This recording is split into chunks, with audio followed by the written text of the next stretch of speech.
Hello my wee hellos in Christ, I'm Bojan and today we will be Decembering The Nun 2, and after this video you will be none too wiser.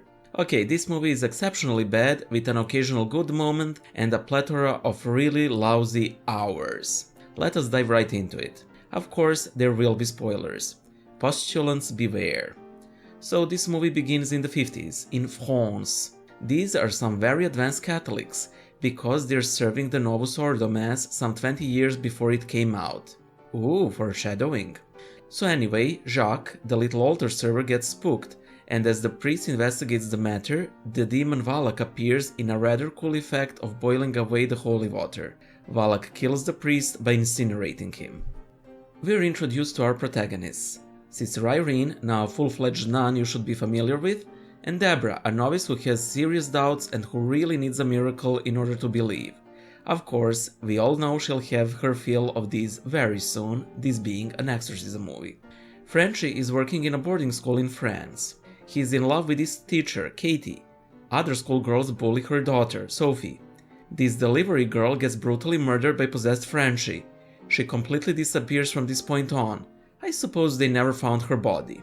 Or completely forgot about her. She's just there to show that Frenchie is still possessed. Sister Irene is visited by a cardinal. Apparently, there was a brutal string of murders of priests and religious that began at St. Carta's monastery and is moving towards France. It is clear that Valak is still on the earthly plane and the cardinal orders Irene to investigate. The priest from the previous movie is left off the hook on account of him dying from cholera, meaning that the actor who played him wasn't available. Deborah flees the monastery and joins Irene because of miracles and supernatural and demons and yay. In school, girls haze young Sophie by forcing her to go to an abandoned chapel and gaze at a stained glass window until the devil appears. As the other girls lock her in, Frenchie comes to her rescue. The nuns visit the church where the priest was incinerated. There, Irene has a vision of the altar boy who witnessed the murder. They are shown a rosary with a peculiar emblem that the priest had on himself when he died. Ooh, another foreshadowing. So, Irene says that it is Saint Lucy, a saint who was martyred by pagans. She's the patron of the blind, and pagans plucked out her eyes and set her ablaze, but she wouldn't burn. Clearly, I'm telling you all of this because it will be very important later on. In any case, the local nun tells our protagonist that the handyman called Frenchie was employed in the church, but he has been missing ever since the murder occurred. By the way, Frenchie, in France? That's like people here in Serbia calling me Serbi. Also, who just left somebody off the hook right after the murder? Especially someone who fled, I mean. Back at the boarding school, Frenchie learns that the chapel was closed as it is dangerous. It was destroyed during the World War II bombings, and the son of the headmistress, an altar boy, was killed inside during a raid. While waiting to check in a hotel, Irene happens to stumble upon Jacques, the small boy who witnessed the priest getting incinerated. Irene chases after him and encounters a spooky magazine stand. Ooh, spooky magazine stand. In a rather witty scene, the magazines start flipping, slowly forming the outline of Valak. A lot of the pages show different Byzantine icons of Christ or the Theotokos, which I found rather intelligent. A picture-perfect representation of prelest, the spiritual self-delusion. As we've gotten used from these silly movies by now, Irene approaches the stand as opposed to running away from it in abject terror, and Valak grabs her by her neck. She sees a vision of a pagan stabbing the eyes of St. Lucy, with the saint presenting Irene with a peculiar-looking box. Sister Deborah finds Irene unconscious on the street, so I guess we can pardon her for touching the magazines. She was having a vision and not moving on her own volition. Back at the boarding school, the headmistress prays for the repose of her son. A noise of a child running brings her to the chapel. There, she sees her departed son, and he promptly mauls her to death with a turban. Irene comes to in the hotel, and she explains her vision to Deborah. The demon is seeking that relic and is keeping Maurice alive until he finds it. Then the demon will kill him. Deborah tells Irene that Jacques came to the hotel while she was out of commission, and that he brought the priest's rosary. They connect the emblem on the rosary with the photos. At the school, Katie finds the headmistress's body. She is taken away by the constables. By the way, remember the delivery girl? Her body is still rotting there in the pantry. In any case, Frenchie goes to look for Sophie, and he finds her in this abandoned wine cellar. Why does a boarding school have a wine cellar? Because it used to be a monastery. Are the barrels full? Yes, it will be a plot point later on. Irene and Deborah go to the Palace of the Popes. Irene's previously unmentioned friend there works in the Catholic archives. I don't need to mention here that the Palace of the Popes isn't owned by the Catholic Church, much less Catholic archives, and it is just one of those completely arbitrary changes that are done simply to have a good shot of the castle. Also, check what the Catholic Church owns in France. This is a glaring mistake. This is the specific moment where the movie goes seriously downhill. Up to this point it was just silly, but beyond this it becomes irredeemable. The librarian recognizes the emblem. It is the family crest of the descendants of St. Lucy. Her family has been preserving her eyes as a holy relic ever since her martyrdom, and the demon has been hunting them ever since she perished. The demon, being an angel, was stripped of his holy powers by God, and now it hunts this relic as a way to return a fragment of the power that the Lord grants to his saints. Now, this is extraordinarily stupid. In my previous video I said, do you know where you can find Christ's blood? On literally every Catholic and Orthodox altar table.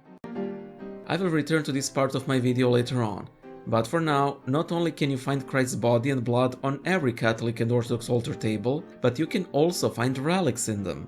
Wallach is literally going to France all the way from Romania to find this one specific relic, passing like 300 saints' relics along the way.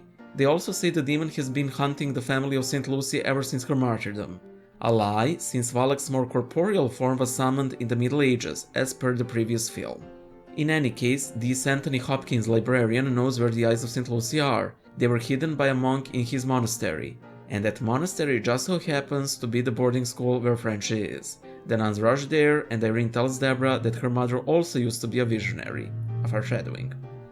They come to the former monastery just as Frenchie starts showing signs of serious possession to Sophie and Katie. The nuns approach them, but Frenchie fends them off. Irene starts exorcising the spirit, which gives Deborah enough time to knock Frenchie unconscious. If you have been following movies closely until now, yes, this demon, which has until this moment shown complete immunity to holy symbols and rites that are short of blood of Christ, is bound by an exorcism performed by a nun. But the nuns cannot perform exorcisms, I hear you say. Well, my boy or girl, we are only just getting started with what nuns cannot do, yet they can here. They go to the chapel where they saw Frenchie was heading for. Why the demon decided to go there specifically when the nuns came is left unanswered. They reach the chapel and figure out that the projected ray from the eye of the goat on the stained glass window shows where the relic is hidden. Soon, Sophie notices that the goat has gone missing from the pane. They send Deborah to protect other girls just as they find the relic. In the meantime, we see that Maurice has escaped his chains. There is this entire prolonged sequence where the were-goat chases the girls. I will skip it, it is there just to raise tension. But there is this neat little part where he appears as the dead headmistress. Frenchie gets to the chapel and starts strangling Irene. Sophie gets the reliquary and storms off, with Frenchie following her. She ends up at the top of this bell tower, and possessed Maurice catches up with her. The relic activates, warding Maurice off just enough for Sophie to flee. The nuns meet up with Sophie in the old wine cellar. Frenchie pounces on them, but Irene uses the relic to exorcise the demon. Wallach convinces them that the exorcism was completely successful, and uses their lament over supposedly dead Frenchie to grab the reliquary. Then this happens, which is, I suppose, meant to indicate that the demon has grown stronger. Irene tries to exorcise it again, but fails. Chains start choking Deborah while Irene is hoisted up in the air and incinerated. To the surprise of literally no one, it turns out that she is a descendant of St. Lucy and somehow immune to fire.